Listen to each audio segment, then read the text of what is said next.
We're in Siberia. It's so cold here that freezing gusts of wind are burning your face. All that white snow seems to be blinding you. This place resembles Antarctica because of the permafrost. Recently, a group of scientists researched one of the local rivers. With the help of a drilling rig, they extracted several samples of frozen soil. The scientists were shocked to find living creatures inside the ice. Later in the laboratory, they realized that the creatures were microscopic multi-celled organisms known as deloid rotifers. These creatures looked like little worms. Scientists knew that these worms could live in frozen conditions for up to 10 years. But the age of the rotifers found in the ice was about 24,000 years. And after defrosting, they began to reproduce, as if they had been sleeping for several hours, not thousands of years. Further analysis showed that these organisms could stay frozen for hundreds of thousands of years. The rotifers might have lived during the time when people didn't invent the wheel yet. And this isn't their only superpower. Deloid rotifers are among the most radioactively resistant animals on Earth. They can survive in places where there's no oxygen and water. They can also stay alive in areas with high acidity and can live without food and water for a long time. By the way, these are not the only creatures that are known for living for thousands of years. Particular types of moss and some microorganisms are also almost immortal. Nematodes, also called roundworms, are some of the most adaptive varieties of worms in the world. Imagine the Eiffel Tower standing tall and proud. And now, let's make it 10 times higher and place it underground. Exactly at this depth, many thousands of feet under the surface, scientists discovered these creatures. There's no sunlight and almost no air in this place. And since it's much closer to Earth's core than the surface of our planet, the temperature here is higher than in the middle of the hottest desert. Millions of tons of soil above create insane pressure. But all this couldn't prevent life from developing here. When roundworms run out of air, food, or when the temperature becomes too high, they get into a unique state of stasis, or deep hibernation. In this mode, the worm's metabolism slows down, and almost all the processes in their bodies stop. The creatures can sleep for a very long time, and only wake up when the environment becomes more livable. By the way, you don't have to go so deep underground to find these creatures. Nematodes are found all over the world. They can live in hot springs, deserts, high in the mountains, among the harsh ices of Antarctica, or inside animals and humans. Our next invulnerable creatures are tardigrades, also known as water bears. These are microscopic, 8-legged invertebrates closely related to arthropods. It's impossible to see them with the unaided eye. But a conventional microscope will allow you to see tardigrades in detail. They look like minuscule bears. They're called water bears because they need a thin layer of water around their bodies at all times. It's necessary to prevent dehydration. Tardigrades have been found in all kinds of environments, from ocean depths to sand dunes. They're incredibly robust thanks to their unique organism structure. Yeah, they look soft, but their body is covered with a tough cuticle. This coating resembles the exoskeletons of grasshoppers, mantises, and many other insects. Water bears shed their old layer of the cuticle when they need to grow. Each of their 8 legs has 4 to 6 claws, which helps them cling to any surface. The bears can survive at a temperature that's almost 3 times as cold as the temperature in the ice of Antarctica. Heat doesn't harm them either. They have been proved to survive at the temperature that makes water boil. Also, water bears are not afraid of radiation and high pressure. In the depths of the ocean, pressure can destroy alloys of the strongest metals, but these creatures can withstand pressures 6 times greater. But the coolest thing is that they can live in the vacuum of space. Our planet has a magnetic field. This is a shield that protects us from solar radiation. Tardigrades don't need this protection. They can go into near-Earth orbit and come back unharmed, all thanks to a protein protecting their DNA from ionizing radiation. Like other immortal organisms, water bears can fall into a state of cryptobiosis. Tardigrades pull their head and legs inside their bodies and fall asleep. If the surrounding conditions suggest freezing, drying out, or experiencing a lack of oxygen, they will remain in this barrel form until the situation improves. So those are microscopic organisms and microbes that can only be seen through a microscope. But how about something bigger? Meet ironclad beetles. They live in the southwestern US and Mexico. These insects can not survive high temperatures, live without oxygen, or in conditions of increased radiation. But their shells are so tough that they can only be pierced with a drill or hammer. Their durable exoskeletons are made of a special substance, chitin. It can also be found in the armor of crabs or shrimp. And still, the chitin of the ironclad beetle is so durable that it allows this creature to withstand the impact of a car moving at high speed. In times of danger, they can hide their whiskers and strong legs in special recesses in their shell. Other animals can't bite through the armor, so they spit the beetle out and leave to look for lunch somewhere else. As soon as the danger disappears, the bug stretches out its legs again and goes about its business. Also, the armor saves the beetles from dehydration, which is very useful in hot areas of Mexico and the southwestern US. Inside the exoskeleton, they can store moisture. In other words, these bugs can absorb water whenever they find it and transport this liquid inside themselves. The next creatures are incredibly fragile, but they know how to survive in places where almost no other animals can live. We're going to the southeast of Romania, near the Black Sea. Here, on a desolate wide plain, you can notice a pit. This is a mine leading deep underground. The air on the surface of our planet usually contains around 20% oxygen, but in the mine, it's only 10%. Inside the cave, the air also has an increased content of hydrogen sulfide and carbon dioxide. People can't breathe there without an oxygen tank. We can probably say that the water and air there are poisoned. Almost no animals would be able to survive here. Still, 48 species of living organisms have been found in this cave. 33 of them are newly discovered species. And they aren't the only microbes or bacteria that can't be seen without a microscope. Something bigger lives here. Strange white snails crawl over the walls of the mines. Transparent shrimp and a bunch of unknown kind of leeches swim in the water. White centipedes with huge whiskers and creepy white spiders run on the ground. And they all have been growing here for almost 5 million years. You might notice a water scorpion and another unidentified species of this animal. It doesn't look like its relatives living in hot sands or tropical forests. No living creature here looks ordinary at all. All animals are either white or transparent. They have no eyes, but are equipped with long paws and antennae whiskers that help them navigate in this dark space. The deeper you go into the cave, the less oxygen the air contains. But the number of living organisms is increasing. The air is filled with methane and carbon dioxide. All the inhabitants of this cave have never seen the light of the sun and have never gone out of the darkness.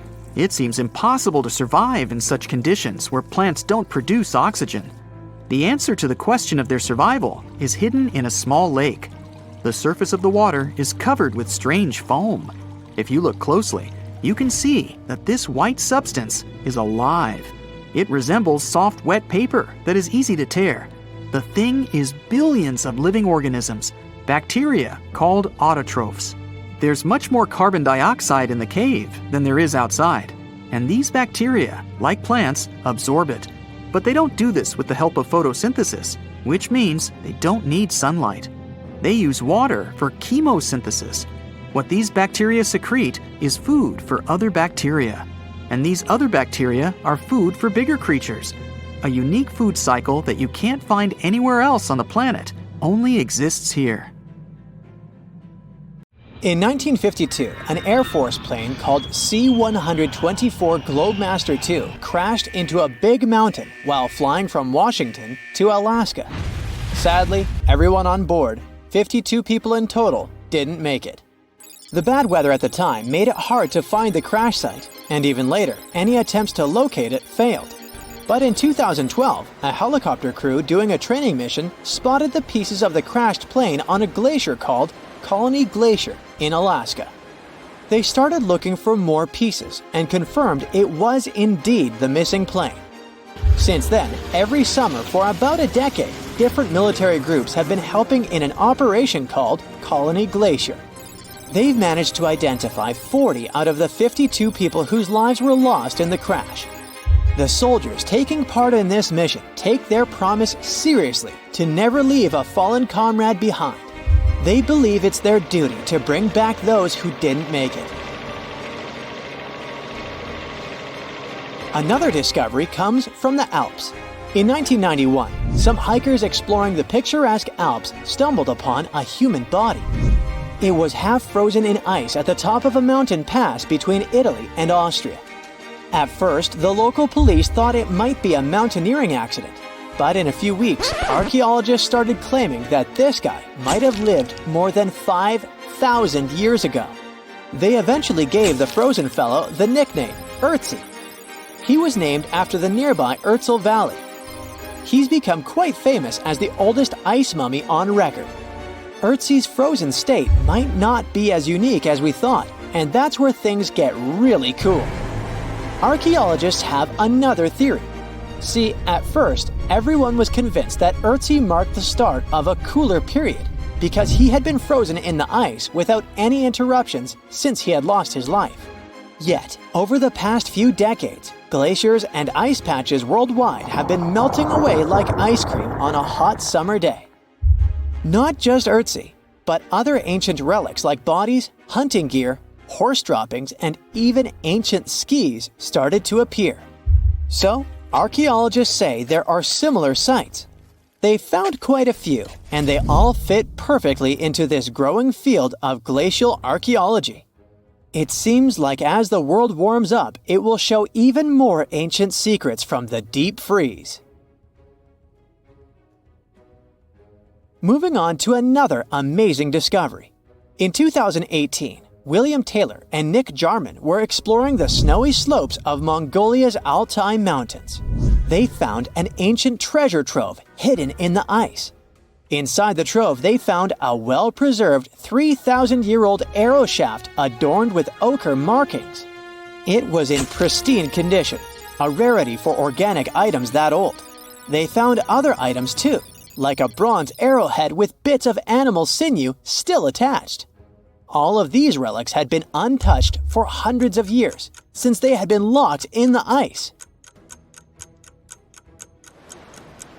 In Mongolia, rising temperatures have melted ice patches that remained frozen for centuries.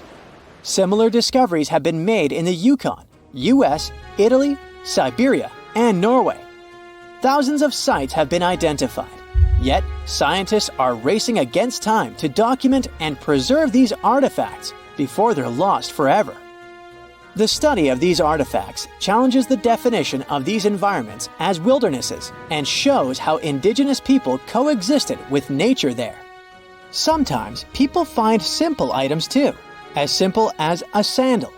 This one, discovered on one of central Norway's mountain passes, indicates that people used this route roughly 1,700 years ago.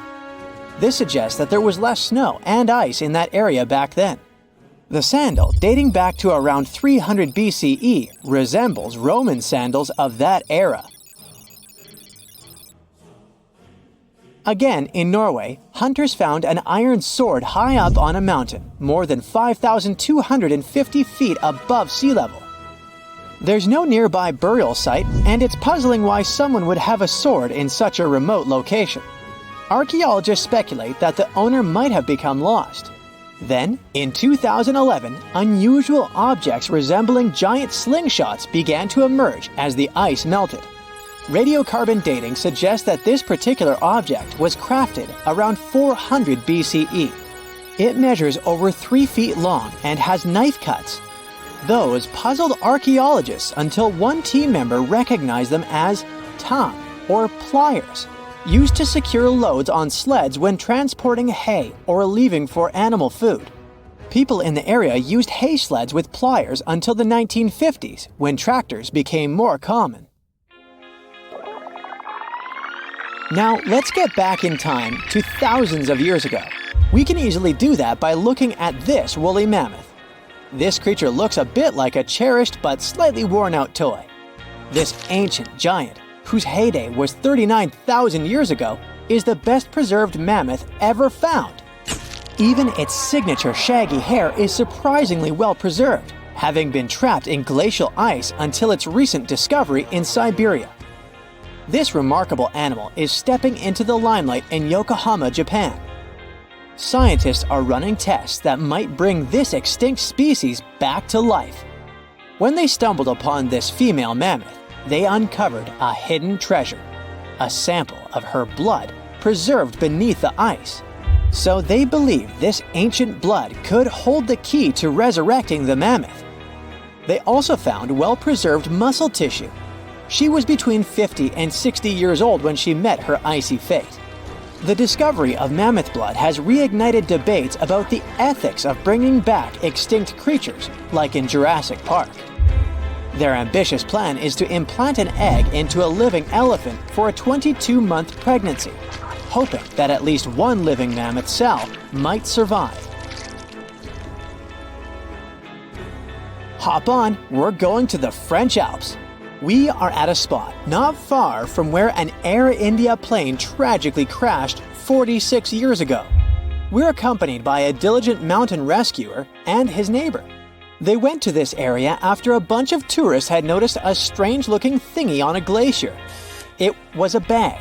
The Indian embassy in Paris got wind of it, and it was all set on getting that bag. What makes it kinda cool is that it had diplomatic mail and Ministry of External Affairs written on it.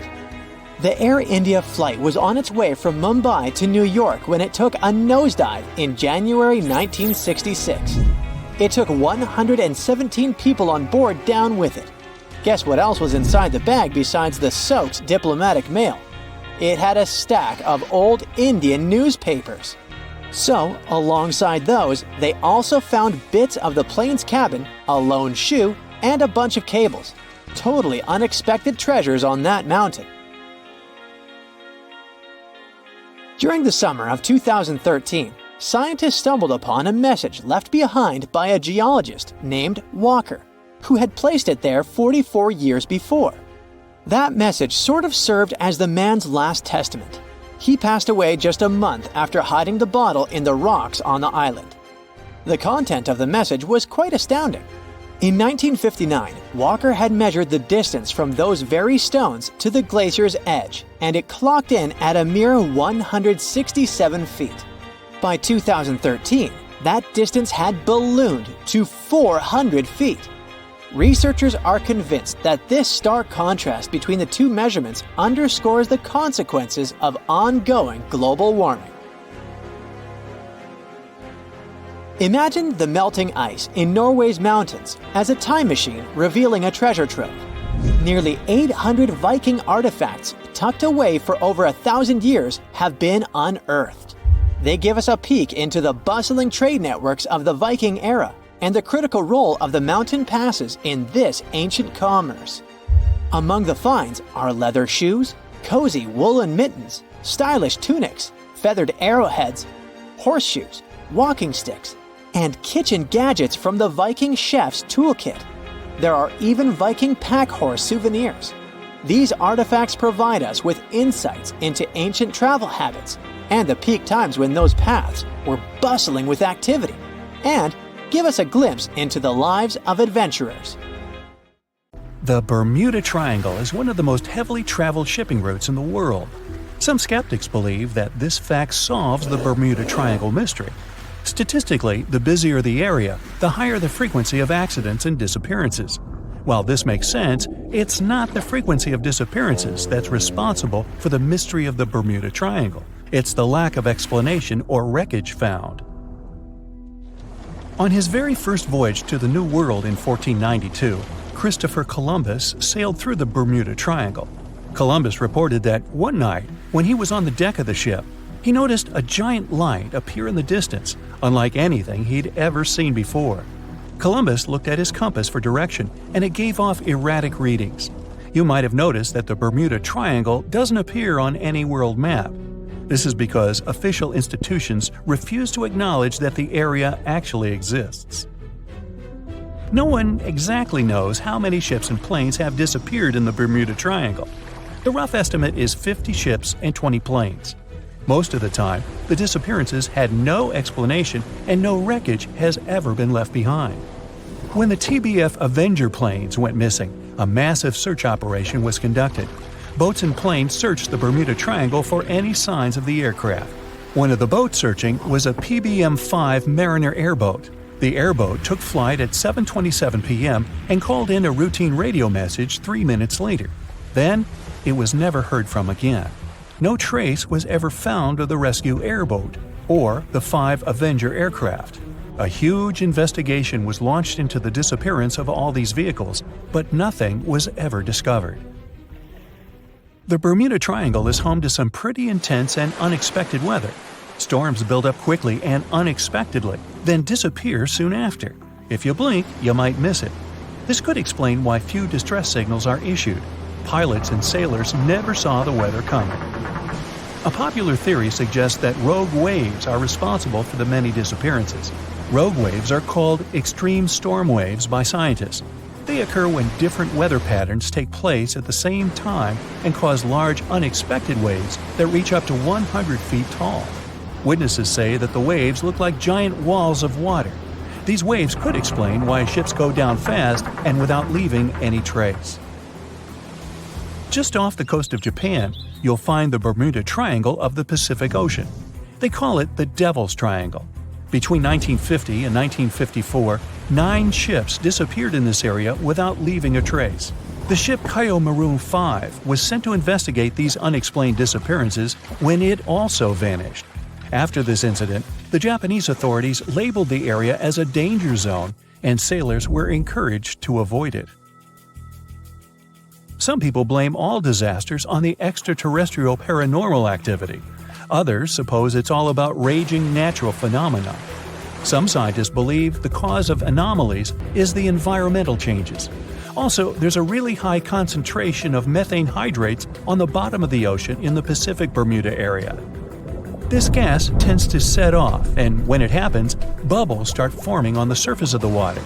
These gas eruptions can interrupt the ability to float and can easily sink a ship. Because of this chemical reaction, there won't be even a trace left.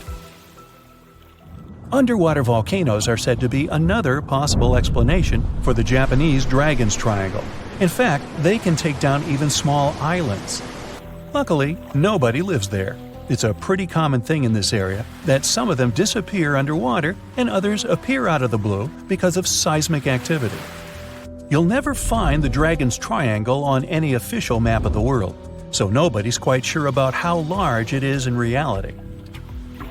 In July 2015, 2 teenagers disappeared after setting sail off the coast of Florida. There's some mystery about what the 2 teens were really getting up to. They told their parents that they were just going to fish, but they told their friends that they were crossing to the Bahamas. Shortly after they left, a line of thunderstorms moved towards the area, and the boys were never heard from again. A massive search was conducted, but sadly, nothing was found. 1 year later, the pair's boat was found off the coast of Bermuda with a broken iPhone and some personal effects left inside. One of the most popular and bizarre theories trying to solve the Bermuda Triangle mystery comes from Charles Berlitz. He insists that the area is home to the lost city of Atlantis. The missing ships and planes and malfunctioning equipment, according to him, were all caused by rays of energy let out by the special energy crystals that power Atlantis. While this sounds silly, Berlitz's theory was convincing enough that over 20 million people bought his book worldwide.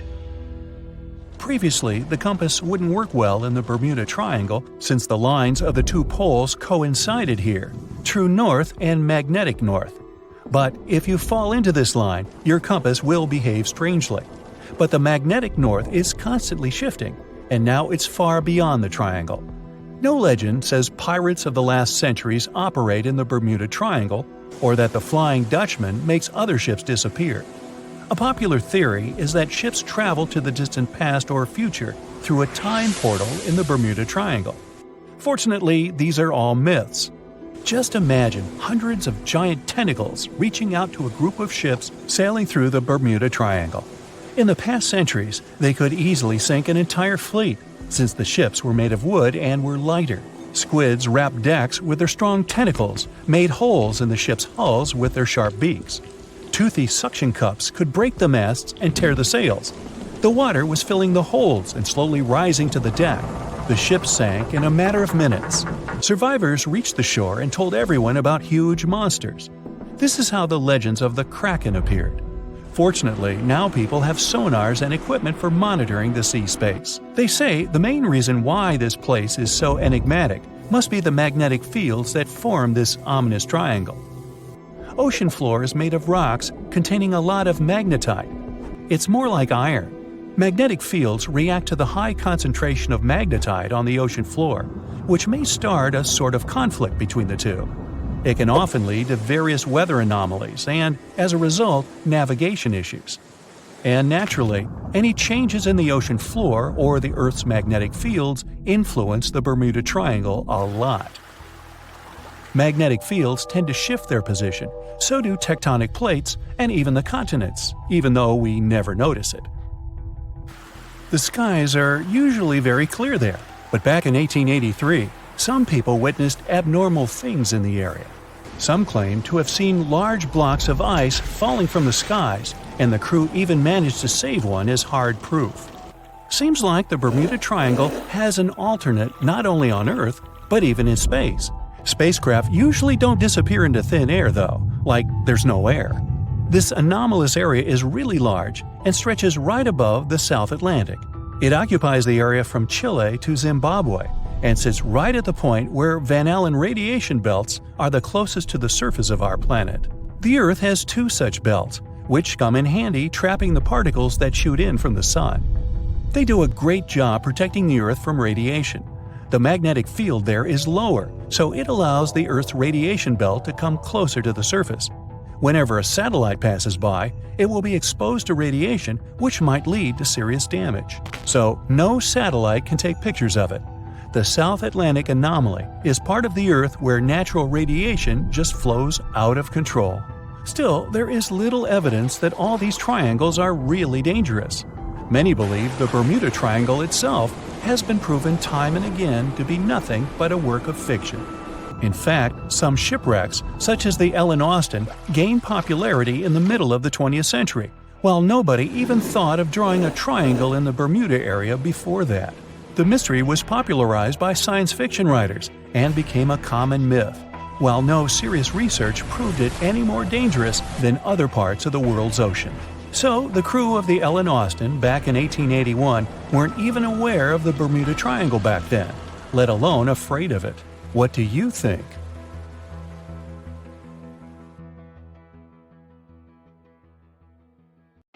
Hey, we landed on the moon. We sailed around the world. Romeo met Juliet. Hey, it's hard to imagine that there are creatures out there who saw it all happen. Immortal animals. Well, almost. Glass sponges are weird little creatures that sit in one place for thousands of years. From their favorite spot under the sea, they witnessed the first Europeans crossing over to the Americas. They can live up to 15,000 years. And what's even cooler is that they can control their aging process, speed it up or slow it down. They have a glass-like exoskeleton for protection. Lobsters can grow back a limb if they lose it, and they're basically immortal. They produce an unlimited number of enzymes that keeps their DNA young forever, and they just keep on growing. That means they outgrow their own shells. They have to shed their exoskeleton every now and then and upgrade to a bigger one. The largest lobster ever caught was 44 pounds off the coast of Nova Scotia. Scientists think this large lobster was around 100 years old. It was around when Edison invented the phonograph. This next creature is a mix between a jellyfish and a tree branch. Each end of the hydra has a ringed foot, and it spends its days chilling by lakes and rivers. Its tentacles grab onto tasty snacks that swim past it. So, what's the secret to its immortality? That's something everyone wants to know. The hydra has the ability to renew its stem cells. Scientists have been trying to do that for years. They can actually slow down their aging process. Now, these little sea creatures are red sea urchins. They sit on seaweed in shallow waters and are immortal. Well, we haven't been studying them long enough to know for sure. But scientists say they only grow in size, not in age. What? Well, they sort of stay like little baby urchins, but grow in size. Adult, baby urchin, okay. These little babies can reach around 100 years old, even 200. The slowest on the list? The giant tortoise. It can reach 200 years old, and one of the oldest is Jonathan. He's technically the oldest crawling land animal. He was born in 1832 and lives it up on a remote island called St. Helena. Jonathan's been through a lot. He's seen the very first American skyscraper, the Eiffel Tower. Oh yeah, he's also lived through every single World Series, starting when he was 71 years old. Now he can't see too well and he's lost his sense of smell, but he's still going strong. Back to the oceans and the Greenland shark. It's been known to be the longest living vertebrate and can live more than 400 years. Swimming around for that long in the deep, dark, cold ocean means these sharks are tough. They're able to withstand insane water pressure. Sharks are one of the only creatures today that haven't been affected too much by evolution. Many sharks have been around since the dinosaurs and haven't changed much.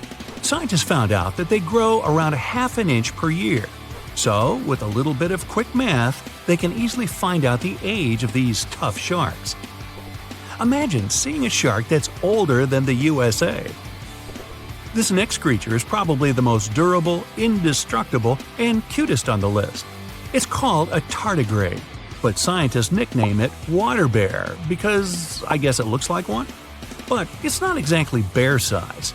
It has 8 legs and hands with a strange little nose. And these bizarre microscopic creatures are indestructible. They're known to live in the most extreme places on the planet. They're fine with temperatures as high as 300 and as low as minus 330. Volcanoes, frozen desert nights, they can even handle radiation and massive amounts of pressure in the deepest parts of the ocean. They can even survive the vacuum in space. No tiny little spacesuit or anything. Yeah, that would be cute enough. So far, they've survived 10 days on the outside of a spaceship, but they could probably do longer. Tardigrades might be able to outlive humans if there's some sort of worldwide catastrophe. Microscopic organisms in charge of the planet. Wonder what that would look like. Whether it's all the volcanoes erupting at once, or another ice age, or even another pesky asteroid. Tardigrades probably wouldn't even notice. Scientists are studying them to see if they can help us with some next-level biotech. Now, just for fun, here's the mayfly. This poor little insect doesn't even make it past 24 hours on average. Females and males can make it to a whopping 2 days old. Talk about living in the moment. These little flies grow in swarms and are known to have one of the shortest lifespans of any creature. But as a species, well, they've been around for hundreds of millions of years. Jellyfish have discovered the fountain of youth, and surprise, surprise, it's been inside them all along. Not inspirational poster style, but literally, it's always been inside them. Jellyfish are able to reverse their aging process whenever they want. Imagine you're swimming along and then you think to yourself, gee, I kind of want to be 8 again. And poof, there you are. Who wouldn't want to go back to being 8? That's how jellyfish stay young and live stress-free. These brainless and boneless creatures can turn the clock back anytime they want, as long as no one bothers them. They're super chill, just floating in whatever direction the current takes them. Like, go with the flow? This creature looks like something right out of a sci-fi movie, and you could say it has sort of alien features. The giant weta outweighs a mouse and is considered one of the biggest insects out there. You find these big bugs in New Zealand. While jellyfish can reverse their aging process, some members of the weta family can come back to life. Talk about superpowers. If they get completely frozen, they start to make special proteins that stop their organs from getting ruined. After whatever amount of time they're frozen, they can be thawed out and brought back to life, like nothing ever happened. In fact, the giant weta has ears on its knees in its front legs. And because it can resurrect, it's also called the zombie bug. Planaria are flatworms that are unique. Apart from being practically immortal, they're the ultimate regeneration machines for lost body parts. If you take one of them and divide its body into 10 parts, you'll end up with 10 new planaria. You keep dividing them up, they'll keep multiplying. even though they're usually less than an inch long. Imagine if we could figure out how to do that. Would that be a way for us to live forever? Or would we end up with a totally crazy world with copies of everyone walking around?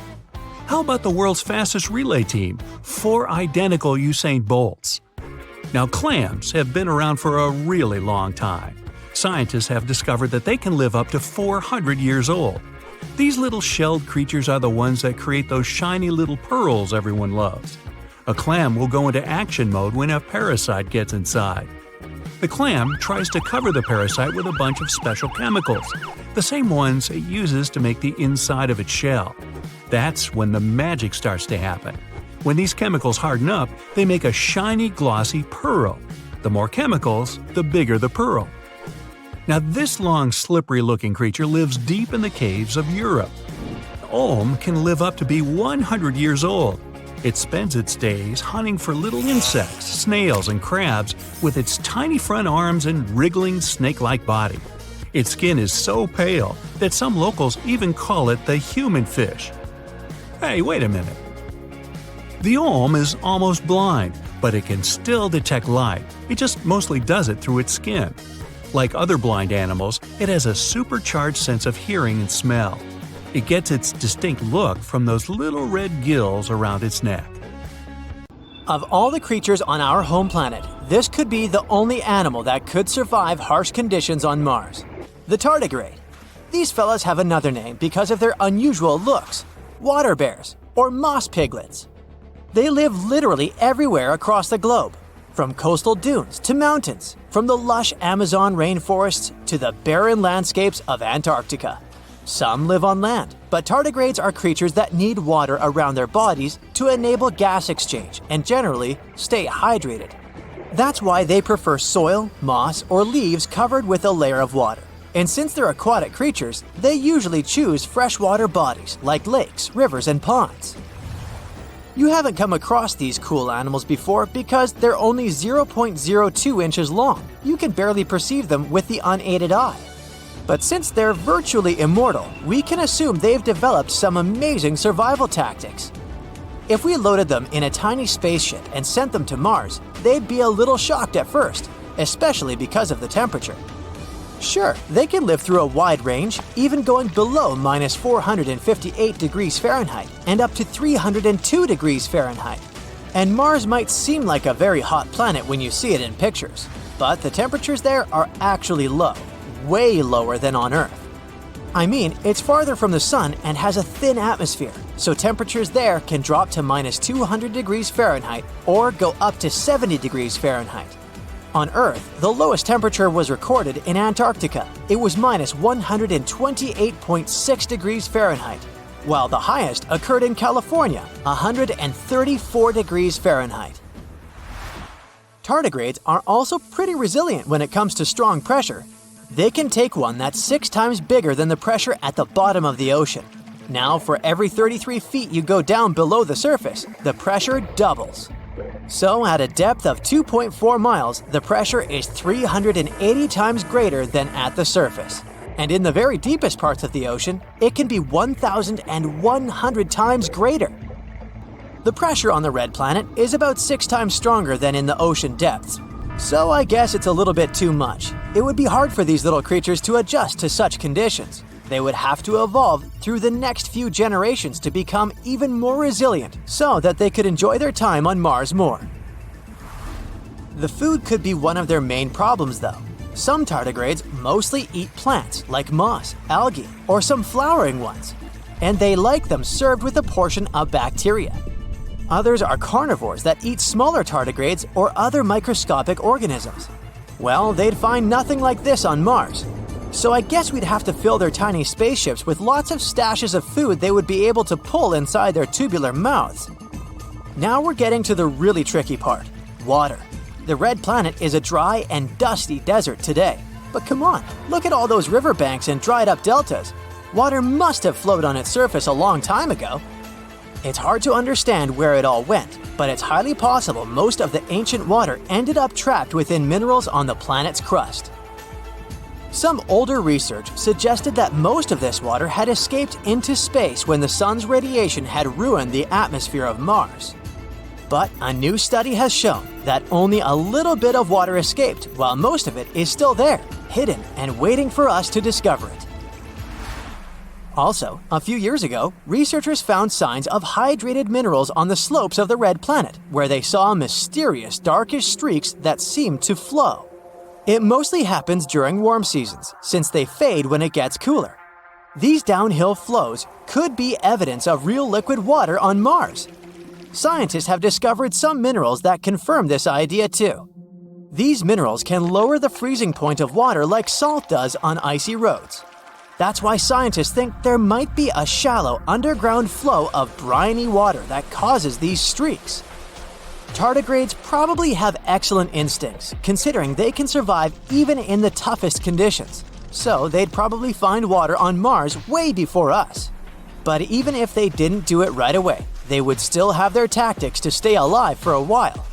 If this creature loses 99% of its water content, it can survive by pausing most of its vital functions. It can remain in such a state for a couple of years.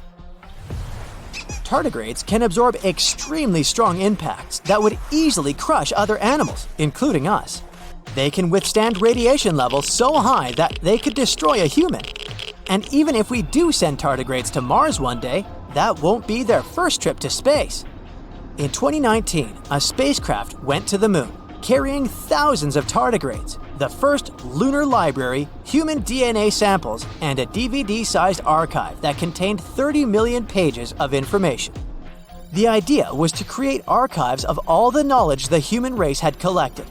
But seconds before the spacecraft had to land, the mission control lost contact with it, and it crashed into the surface of the moon. The team was wondering what was going to happen with the spacecraft's cargo. After lots of discussion and analysis, they assumed that the library had survived, and even crazier, perhaps tardigrades had too. They were in this dehydrated kind of dormant state, so they shriveled up into tiny balls. They lowered their metabolism and expelled most of the water from their bodies, waiting for a better environment where they could be their best selves once again. These creatures can stay like this for decades and survive extremely harsh conditions. And this wasn't the first organized tour to space for tardigrades. In 2007, a team of scientists sent a group of these tiny water bears to orbit our home planet on the outside of a rocket for 10 days. They did pretty well, considering that when the rocket got back to Earth, 68% of these creatures were alive. Scientists don't put all their hopes only on these water bears. They keep testing if there are some other life forms that could survive on the red planet. They did an experiment called biomechs on the International Space Station. They took tiny organisms such as algae, bacteria, and other similar creatures and kept exposing them to really tough conditions in space for 18 months. This means things like huge changes in temperature, extreme radiation, and vacuum. The amazing part is that many of these tiny life forms survived these harsh conditions and came back to Earth as true space heroes. So they could probably deal with the hardships of living on Mars. Scientists studied archaea as well. Those are tiny, ancient microorganisms that have existed in salty seawater on our planet for more than 3.5 billion years. Some of their relatives from the Arctic also survived in space-like conditions. But life on Mars doesn't have to be a whole new thing. Billions of years ago, the red planet might have been a bit like Earth. It most likely had water, and that's one of the key ingredients for life. Scientists believe tiny organisms called methanogens might have thrived there. They were hiding beneath the surface to stay safe from harsh radiation. These organisms could have breathed in hydrogen and carbon dioxide, exhaling methane gas. But as they gobbled up hydrogen, which was a powerful greenhouse gas back then, they might have cooled the planet too much. So it's possible these ancient microbes are still somewhere there, trapped in ice deep below the surface. They could be in a sort of deep sleep, waiting for better conditions to wake up, or some new cool friends from Earth. It looks like a prehistoric creature that came from the time of dinosaurs. This scary beast is called the Basking Shark. It can grow up to 39 feet. People have only reported 3 of them in the past 160 years. The last sighting was in 2015, and before that, about 80 years ago. These sharks sometimes rise to the surface to filter out small animals, such as shrimps and other small crustaceans, when they want to have a nice, tasty seafood dinner. But when there isn't enough grub at the surface, they go down to the depths of almost 3,300 feet, where they tend to stay for months, which is something researchers discovered using satellite tags. Tag, you're it! Now, basking sharks like to spend their time in more temperate waters, but they can migrate long distances. They live across the globe, but in warm tropical or subtropical areas, they won't go near the surface because they're not fans of high temperatures. The lion's mane jellyfish is not that rare, but it's fascinating how large it is. It's the biggest among jellyfish species and the longest animal. Its total length can reach 120 feet. That's approximately 23 feet more than the longest blue whale scientists know about. The jellyfish has around 70 to 150 tentacles, and they all contain huge amounts of neurotoxins that can seriously harm you if you come in contact with the animal. But people don't usually come across this type of jellyfish because it rarely lives near the coast, preferring the open ocean. Generally, you can find the lion's mane jellyfish no deeper than 65 feet below the surface, where it dines on small fishes, zooplankton, and some other types of jellyfish. It uses its tentacles to catch its value meal. Hey, you want fries with that? The giant phantom jelly comes out of the darkness and depths of the ocean's midnight zone. Its sun hat-shaped bell reaches over 3 feet across. This bell trails 4 ribbon-like mouth arms that can be up to 33 feet long. This quite rare creature uses its mouth arms to catch unfortunate animals swimming around and not knowing what's coming for them. Giant phantom jelly propels itself through the water with periodic pulses coming from its orange head. It glows faintly and mysteriously in the pitch-black depths. It lives across the globe in all the oceans except for the Arctic. I'm guessing it's too cold. Because of its odd shape, people often call the oarfish the dragonfish or sea serpent. It's about 26 feet long, which makes it the longest bony fish we know about, and lives at depths of 3,300 feet. Oarfish spend most of their time in the deep, dark parts of the open ocean in tropical and subtropical areas. They almost never come to the surface, unless, invited. It's a ribbon-shaped and shiny silver creature with a long red dorsal fin and red oar-like pelvic fins. Its body has no scales and is very thin. The fish can grow to a length of about 30 feet and weigh 660 pounds. Oarfish have really big eyes that help them see better in their dark, scary surroundings. The frilled shark is definitely one of the gnarliest-looking marine animals out there. If you saw it somewhere, you'd probably think you went back to the age of dinosaurs. Yup, the frilled shark is a prehistoric creature because its roots go back 80 million years. This living fossil can grow to be 7 feet long. It got its name from its frilly gills. Even though frilled sharks have the shark part in their name, they swim similar to an eel in a distinctly serpentine way. Its mouth is terrifying. Similar to the maw of the great white shark, it has 300 trident-shaped teeth lined in 25 rows. Hey, come a little closer, huh? Researchers discovered this creature in the 19th century, but people rarely see it, and no wonder. It usually lives at depths of between 390 and 4,200 feet. Most of the time, the frilled shark feeds on squid, swallowing them whole.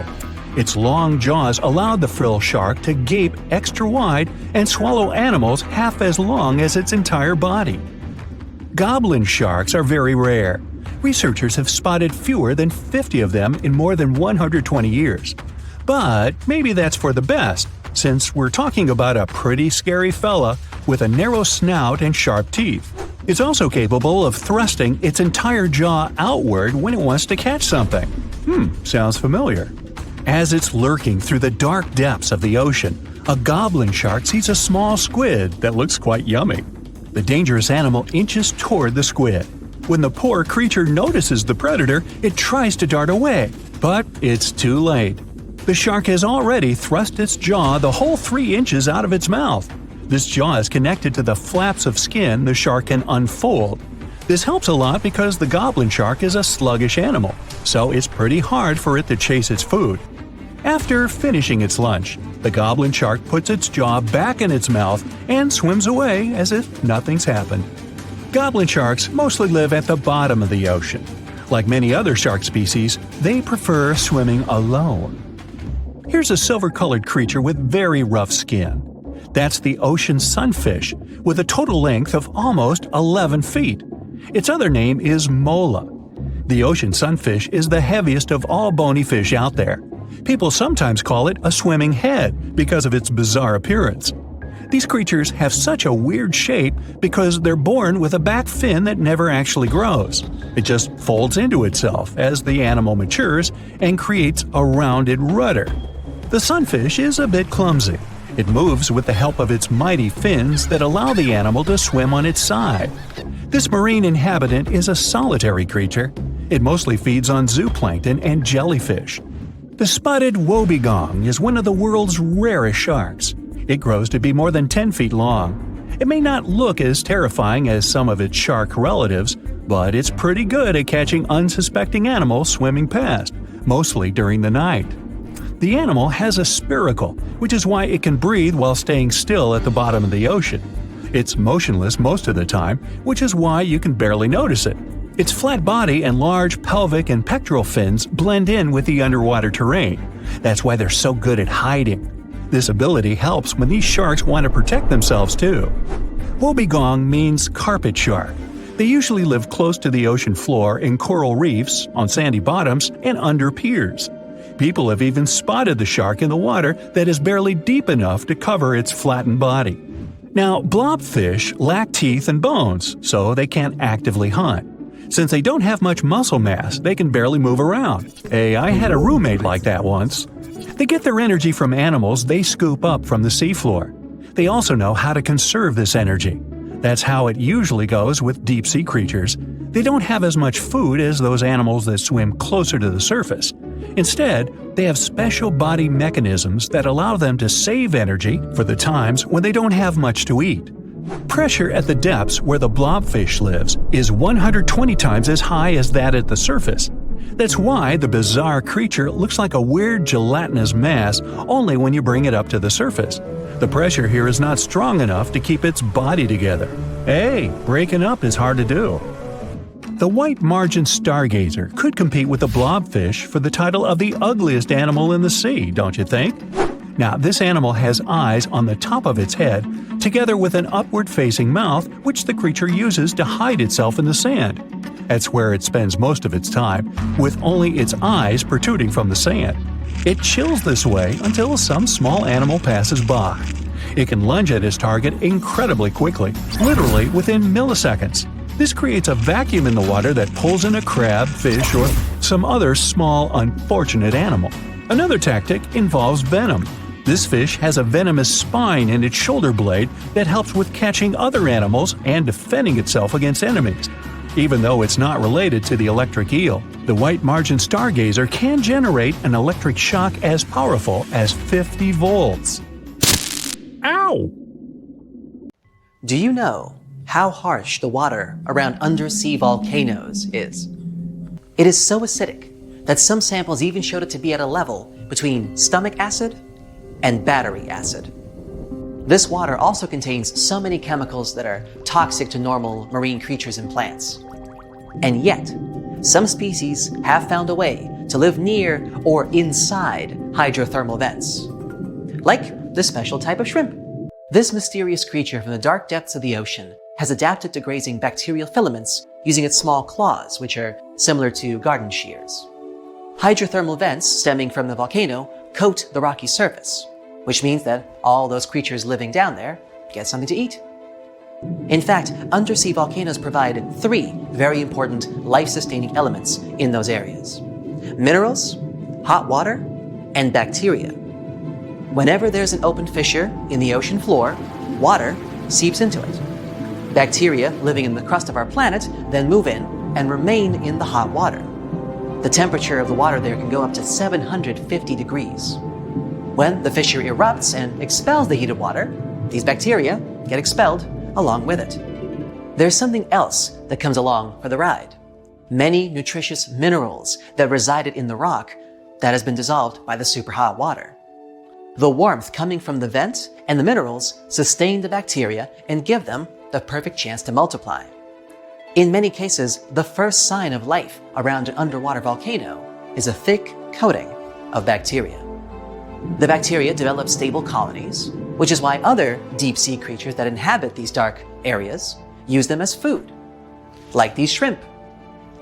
They are trying to eat that fast-growing bacteria and at the same time do their best to avoid the hazards of all the volcanic eruptions. The waters surrounding undersea volcanoes are usually too acidic and hot for humans to dive to, even when there is no lava, ash, or steam spewing from the craters. But when a group of researchers took adequate equipment and finally managed to leave their camera in the hot acidic waters for an hour, they had no idea that they were going to find... Are those sharks? They were hiding in the deep, orange, murky waters around the Solomon Islands submerged Cavachi. Different shark species, including hammerheads, scalloped hammerheads, and reef sharks. The story gets even better when you realize Cavachi is an active volcano with pretty common eruptions. Apparently, submarine boiling lava and underwater explosions don't scare those sharks at all. It's their home, where they feel safe and comfortable. They must have done a great job evolving into this harsh environment over millions and millions of years. So now they can swim through steam and lava without any issue. One of the reasons could be the special pores that they have near their snouts. One of these theories even says if these pores allow sharks to sense changes in the magnetic field of our planet. And sharks need that information for homing and migration, but that also means that they can detect cyclones and hurricanes, thus able to skillfully avoid them and similar dangerous situations in time. Back then, scientists also discovered a sleeper shark about 12 miles from the volcano. It's a specific type of shark that usually lives in the northern Atlantic and Pacific, or in some cases even further south near Antarctica in Australia. Alright, now let's check out this unusual worm. Don't let its rainbow glow fool you. This mysterious creature is actually a scary predator, with jaws usually seen in horror movies. This creep lives 3,900 feet deep, down in the muddy seafloor near northern New Zealand. A team of researchers took a 3-week expedition throughout deep-sea areas in the volcano-rich Kermadec Ridge. This enormous area included 3,800 square miles of canyons, continental slopes, mountains, and hydrothermal vents, parts where undersea volcanoes release gases and hot water. And that's where they found this thing. There are 10,000 species of these worms in the oceans. Most of them have tails and segmented bodies, but they usually look pretty different from one another, depending on the area where they live. There is also a tube worm, which we also call the Pompeii worm. This type lives in hydrothermal vents, deep down on the ocean floor. The temperature down there sometimes goes over 140 degrees. Up next, we got a snaggletooth dragonfish. A team of researchers found these tiny critters in underwater volcanoes near the coast of Sydney. It's a black fish with translucent fangs that looks way scarier than most fish you'd see close to the surface because it lives in warm, acidic water near undersea volcanoes. Humans rarely get to see these deep-sea fish. Alright, how about a lobster? The Uroptychus squat lobster lives in depths of up to 4,600 feet, mostly somewhere around deep-sea coral. They're called squat lobsters because they look similar to true lobsters but are flattened in shape from the top and bottom. They don't go around carrying their shell with them, but their carapace is flexible and soft enough so they can squeeze their body into small crevices. When they do this, they leave their long, sharp claws exposed so they can keep unwanted visitors away. It's hard and dangerous to directly go into dark ocean depths and study underwater volcanoes, so researchers came up with a new way to do it. They study deep-sea coral. As they develop, the skeletons of black corals contain a record of the noble gases in seawater. This helps scientists collect information on volcanic activity near these corals. Check out these unusual yellowish creatures known as snake stars. Researchers saw them on an undersea peak at a depth of 4,000 feet. They spend most of their time wrapped around coral branches. That's where they can easily capture food particles from the perches around them.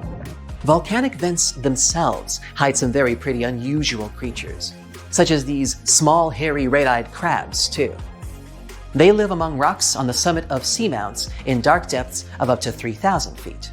There are crabs that live even deeper than that, 1.5 miles, on the ocean floor near Antarctica. They got their nickname Hoth crabs because of their hairy chest and are part of a lost world of deep-sea creatures that live around volcanic vents at great depths. Big male Hoth crabs spend most of their time highest on the mineral spires of the vents. That's actually the closest to the hot fluids that go out of them, where smaller male crabs live at the base of the mineral spires. After they get together, females crawl away, looking for the warm fluids that seep from the sea floor. They are rich in minerals, but they can be toxic to their young, so they need to get far away. This way, female crabs move to a safe place and hide from the potential predators, like seven-armed sea stars and big sea anemones. Wow, the cavalcade just never ends, huh? Now these next creatures, the Galapagos snakes, don't live in undersea volcanoes, but it's still fascinating how they've managed to adjust to living on the summits of volcanoes. The Galapagos Islands have 21 volcanoes, and 13 of them are active.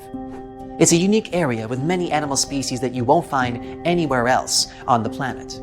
A wide variety of iguanas, tortoises, lizards, geckos, seals, birds, and sea lions, and snakes that decided to inhabit volcanoes. Also, Alaskan fur seals have been popping up in some unusual locations, like the top of a small island that forms the tip of an active undersea volcano, perhaps? Vents there spew steam, mud, and sulfurous gases. Their surface is covered with huge rocks that exploded out of the vent a couple years ago. This place doesn't look that hospitable, but northern fur seals obviously wouldn't agree. Maybe because there's so much food around this island, like squid and northern smooth tongue, a deep water fish. Because of the ease with which they can gather food, it's much easier for them to take care of their young. And check out this giant woolly rat. It lives in the rainforest that surround the extinct volcano called Mount Basavi. Its crater is 2.5 miles wide. There are high walls around the volcano, and at first glance it seems like nothing interesting has been going on here, except for some unusual creatures, like this large fluffy animal that kind of looks more like a beaver than a regular rat. It's 32 inches long from nose to tail and weighs 3.5 pounds, and is one of the largest rats in the world. They have a silver-gray coat, and researchers think that they build their nests underground. These rats eat roots and leaves. This extinct volcano is in New Guinea, which is known for its over 70 species of mice and rats. So these woolly rats have obviously adjusted through generations and evolved to live in these unpleasant conditions. We know that the ancient Egyptians were talented enough to build something as grand as the pyramids, but were they also smart enough to measure the speed of light? There's a theory circulating online that says exactly that. If you look at these two numbers, you'll see that they match completely. The first one is the speed of light in a vacuum measured in meters, and the second one is the latitude of the Great Pyramid of Giza. So, was it done on purpose, or is it just a coincidence? Well, happily, we can tell you that it's actually just a coincidence, not another conspiracy thingy. The Great Pyramid is just one of the many places in the world that share the same latitude. And more importantly, even if the ancient Egyptians had somehow measured the speed of light and chosen to keep it a secret from the rest of the world, they wouldn't have used meters to put it down. Meters were only defined at the end of the 18th century. The builders of the pyramids used a different unit of measure called cubits. 1 cubit is equal to 1.5 feet. Cubit was based on the length of the arm from the elbow to the tip of the middle finger, and it became popular in the ancient world. So if they wanted to impress the rest of the world and set the pyramids at a point that matched the speed of light in cubits, they would have to build their iconic constructions somewhere in Europe. And then the Danish astronomer who first measured the speed of light in 1676 would have been really upset to know that someone had done it centuries before him. So although they were ahead of their time in many aspects, the ancient Egyptians never measured the speed of light or used longitude and latitude to map their locations. The base of the Great Pyramid of Giza might seem like a perfect square, but it's actually an 8-sided structure, not 4-sided. Each of its 4 sides has a subtle concave indentation that splits it evenly from base to tip. The official version is that a British pilot was the first to notice it in 1940 while flying over the pyramid. He took a photograph that showed shadows highlighting these indentations. Some people think these lines are only visible from above and can best be seen at dawn and dusk during the spring and autumn equinoxes. This has led to a freaky theory that the ancient Egyptians might have designed the pyramids to communicate with something looking at them from above. Now, the Great Pyramid is one of only 3 pyramids that used to have a swivel door.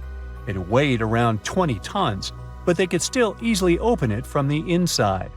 Its precise fit made it nearly invisible from the outside, with no visible latch or handle. There were only slight variations in the exterior stone that gave out an opening. The other 2 pyramids with similar doors belonged to Khufu's father and grandfather. The Great Pyramid also has a hidden void at least 100 feet long that was only found in 2017. We still don't know what lies within the space, what purpose it served, or if it is the only space of its kind. Researchers used the same tech to see through cathedral walls, Mayan pyramids, and even volcanoes. It depends on a natural shower of subatomic particles called muons. They pass more easily through empty space than through solid materials. So if they arrange multiple muon detectors around a structure, scientists can map out its solid and empty areas. A team of scientists placed muon detectors inside the Great Pyramid and allowed them to gather data for months. Scientists have analyzed samples of the mortar used to build the pyramids many times. Although we know its composition, modern technology still can't replicate it. The mortar is mostly made from processed gypsum, but it wasn't used like the cement we use for bricks today. Instead, they used it to support the joints between the massive stones as they were set in place. The estimated amount they needed to construct the Great Pyramid was around 500,000 tons of mortar. The gypsum mortar is stronger than the stones themselves and has held up for thousands of years. Now, all 4 sides of the Great Pyramid are aligned with the cardinal points – north, south, east, and west. According to geologist and engineer Glenn Dash, the alignment is accurate to within 4 minutes of arc, or 1/15th of a degree. The architects managed to achieve this without modern tools like drones, blueprints, or computers. Many researchers try to explain this construction miracle. Maybe they used the pole star or the sun's shadow. Dash recently proposed a new, simpler idea. The Egyptians might have used the autumnal equinox to align the pyramids. It happens twice a year when the Earth's equator passes through the center of the sun's disk, making day and night nearly equal in length. To test his theory, Dash conducted an experiment on the 22nd of September 2016, the first day of the fall equinox. He used a special rod the Egyptians had to cast a shadow and tracked its tip at regular intervals, forming a smooth curve. By connecting 2 points of the curve with a taut string, he created an almost perfect east-west line. Dash noted that on the equinox, the shadow's tip runs in a straight line, nearly perfectly east-west, and with a slight counterclockwise error. There's a similar error in the pyramids. Although his experiment was conducted in Connecticut, Dash believes that the same method would work in Egypt. All the ancient Egyptians needed was a clear, sunny day. They could determine the fall equinox by counting 91 days from the summer solstice. But they left us few clues, and no engineering documents or architectural plans have been found that explain their methods. So they might have mapped shadows, but it's not definite. Now, scientists have long wondered how heavy stone blocks were carried to the pyramid sites, and they might finally have an answer. A research team from the University of North Carolina, Wilmington, has discovered that 31 pyramids are likely to have been built along a long-lost ancient branch of the River Nile. It's now hidden under desert and farmland. For many years, archaeologists have thought that ancient Egyptians must have used a nearby waterway to transport materials, equipment, people, and whatever else they needed to build the pyramids on the river. But up until now, they weren't certain of the location, shape, size, or proximity of this waterway to the site of the pyramids. The group of researchers used radar satellite imagery, historical maps, geophysical surveys, and sediment coring to map the river branch. They believe it was buried by a major drought and sandstorms thousands of years ago. The team managed to go below the sand surface and get images of some hidden features thanks to radar technology. They found hidden rivers and ancient structures running at the foothills of where most of the ancient Egyptian pyramids lie. The discovery of this extinct river branch helps explain the high pyramid density between Giza and Lisht, in what is now an inhospitable area of the Sahara Desert. Now, Egypt isn't the only country with the most pyramids in the world. The champion's title here goes to its southern neighbor, Sudan. It has between 200 and 255 pyramids, compared to Egypt's measly 138. They were built by members of the Kingdom of Kush, an ancient civilization that ruled the lands along the Nile River many years ago. They started erecting pyramids around 500 years after the Egyptians had stopped doing it. Their pyramids are much smaller than the Egyptian ones, but were built for the same purposes. Archaeologists are still working to find out how the pyramids in the Sudan were built, how long it took to complete them, and what happened to their society. Strange and amazing items are discovered often, but figuring out what our ancestors were up to is pretty tough. Especially when all you have are just some rusty cups and cave drawings. It's no surprise that even the experts in lab coats sometimes make mistakes. But it's not just about dusty plates and huge stones. Sometimes there's even humans with large heads. So grab your digging tools and let's travel back to ancient times to explore incredible societies that even scientists can't fully explain. Sardinia may look idyllic now, but I'm not gonna lie, I wouldn't fancy visiting it 3,000 years ago. Rumor has it, terrible giants roamed around this island back then. People even talk about finding human skeletons over 13 feet tall there, although nobody's ever shown anything to prove it. But the stories will make you wonder because some weird stuff has definitely happened. In 1974, over 5,000 pieces of broken stone artifacts were found in a part of the island called Monte Prama, but instead of being displayed in a museum, they were locked up in an underground vault for about 30 years. Sounds a bit suspicious, doesn't it? When they were finally displaced in 2005, scientists put the pieces together to find statues of 38 giant men standing 8 feet tall. Not quite as tall as the legendary skeletons, but still pretty huge. It's thought these statues were made by the Nuragic people, who lived on the island a long time ago. Besides giant statues, they also built over 8,000 massive stone buildings. Perhaps Nuragic weren't giants themselves, but they definitely liked their things big. I do too. I like a big number of likes on our videos. That would be pretty great. Thank you if you liked this and subscribed. Now back to the video. You and I are pretty smart, but we might not be the smartest humans ever. Actually, we might not even be the smartest species. Since 1913, some skull fossils found in South Africa have hinted at a possibly smarter contender called Boskop Man. This human-like species might have lived as recently as 10,000 years ago. Their skull suggests they had really big heads, which means their brains could have been 30% bigger than ours. Wow! Their average IQ could have been around 149, making them among the smartest 0.05% of people today. But if a Boskop Brainiac was so much smarter, why are they not around and we are? Well, bigger isn't always better, you know. Our brains are a lot bigger than our ape relatives, mainly in the prefrontal cortex. This part helps with high-level tasks like making decisions, remembering things short-term, and being aware of ourselves. The parts of the brain that handle our senses and movements haven't really grown much. So, maybe the Boskops spent too much time dwelling on the past rather than doing practical things like hunting. But this is all just guessing. We really don't know what happened to these clever cousins of ours. Some people even argue that Boskops weren't any different from us, with the only evidence being parts of skulls. The jungle is huge. Did you know the Amazon rainforest is home to about 30% of all the world's plant and animal species? That's impressive. However, the history of one native species, humans, has long puzzled scientists. The mysterious Kasarabe people lived here for hundreds of years and then vanished around 1400 AD. People thought the Amazon only had a few scattered tribes, but recently we discovered big, unusual shapes in the ground called geoglyphs.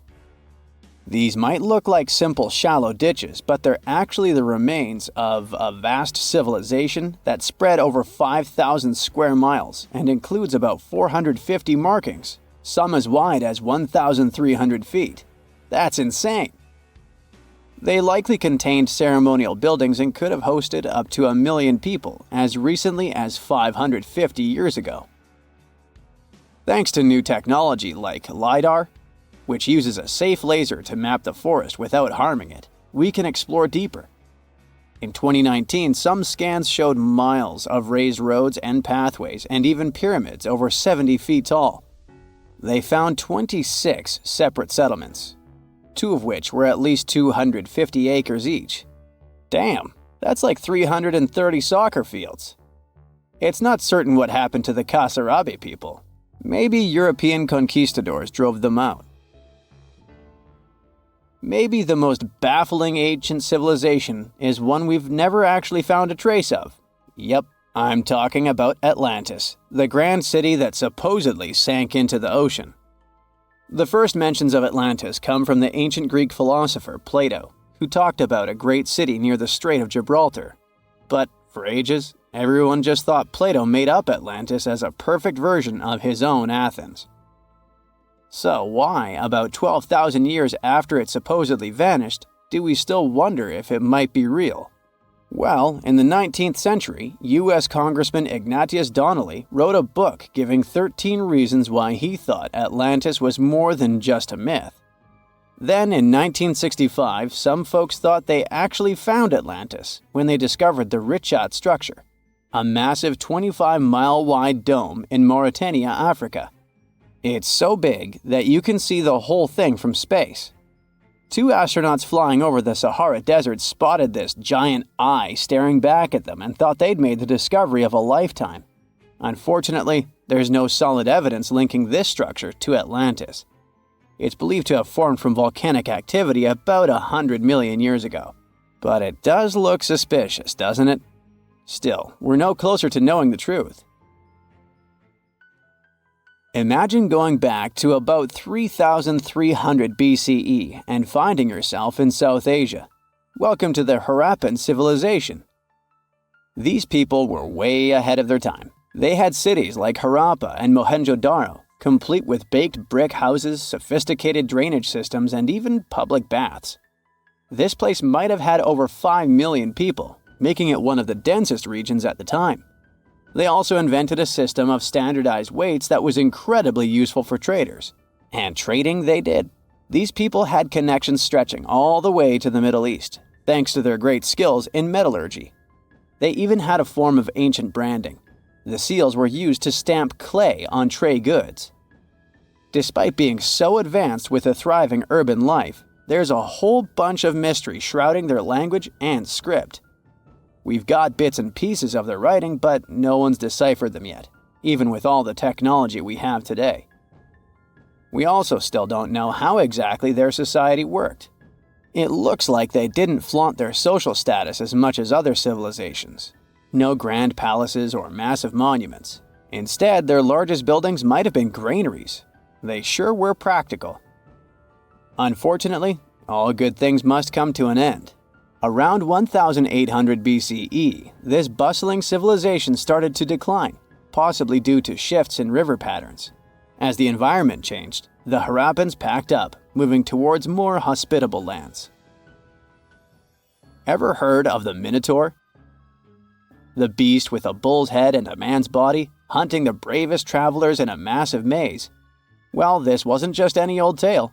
It was one of the most popular dramas of the ancient world.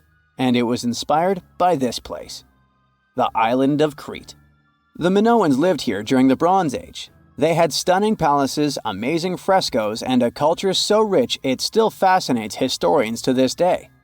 They built places like Knossos, which was so complex with its multi-story buildings and elaborate hallways that it might have inspired the whole labyrinth myth. Their engineering was so ahead of its time that even their drainage systems were more advanced than what many of us have today. Let me know in the comments which of these stories you find the most fascinating, and thanks for watching. Now, our planet has gone through 5 mass extinctions. One of them was so bad, it wiped out over 95% of life forms on our planet. Scientists think they might have found the culprit: volcanoes. Scientists took some ancient rocks from a dozen global locations and found elevated levels of mercury, which was released by volcanoes millions of years ago. This points to volcanic eruptions as the probable cause of the Permian-Triassic extinction event. The mercury didn't just come from rocks, it was from the atmosphere. This means that when the volcanoes erupted, they released this poisonous gas into the air. They produced about 720,000 cubic miles of ash, vastly more than the infamous eruption of Mount St. Helens. The gas left a trace that marks one of history's most significant catastrophes, setting the stage for the age of dinosaurs. These eruptions most likely released mercury by igniting large coal deposits. Shallower waters showed mercury spikes right at the extinction's main horizon, while deeper sections recorded spikes tens of thousands of years earlier. This could mean that the effects of the volcanic activity and the extinction it triggered varied across different ocean depths. That means that the extinction was prolonged and complex. It not only caused significant climate warming at the time, but also led to some other toxic events, like acid rain, which made the situation even worse for plants and animals. Although few things have made it from the Permian period to the present day, we can get an idea of what the world was like back then from the fossils found in eastern Kansas. Now, 252 million years ago, the Earth was thriving. The Earth's continents were coming together to form the supercontinent Pangaea. The land was mostly dry, and the Earth looked like a harsh, arid desert, vast stretches of land with minimal water sources. The climate varied from scorching summers to frigid winters. There were some plants here and there, mostly conifers, large ferns, and primitive mosses in places with more water. The Earth was dominated by dinosaur-like creatures like pelycosaurs or therapsids, often called mammal-like reptiles. There was also the fierce Dimetrodon with its awesome snail-like spine. These 3 were the top predators of their time. Smaller reptiles and amphibians also populated the landscape, alongside burgeoning insects like beetles and dragonflies, which thrived during that dry time. But all the interesting stuff mostly happened in shallow tropical seas. Marine environments were bustling with life: rich coral reefs, shellfish called brachiopods, animals known as bryozoans, and large single-cell fusilinids, which kind of look like they're covered in moss. Small funny ammonoids were quite popular as well, often hanging out in the oceans alongside brachiopods, bony fish, and sharks.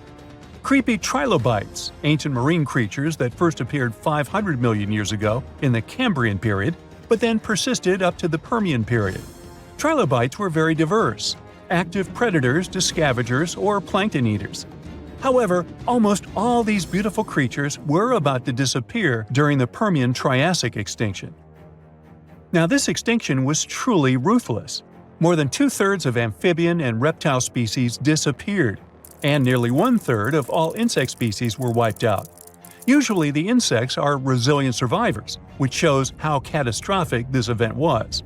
Among these extinct animals was the terrifying Meganeuropsis, a giant dragonfly with a wingspan of nearly 2.5 feet, once found in central Kansas near Elmo. This place is famous for its rich collection of Permian insect fossils, including ancient crickets and cockroaches. For a while, it was a mystery what exactly happened. Theories range from a massive asteroid strike and natural pollutants choking the oceans of oxygen, to dust clouds, to cosmic volcanic eruptions blocking the sun and cooling the planet. There was evidence for each of these scenarios, but the recent discovery points to the volcanoes theory after all. There's also a possibility that the reason wasn't just the volcanoes. NASA-funded researchers have recently uncovered what might be the fingerprints of this ancient perpetrator, or at least one of its accomplices.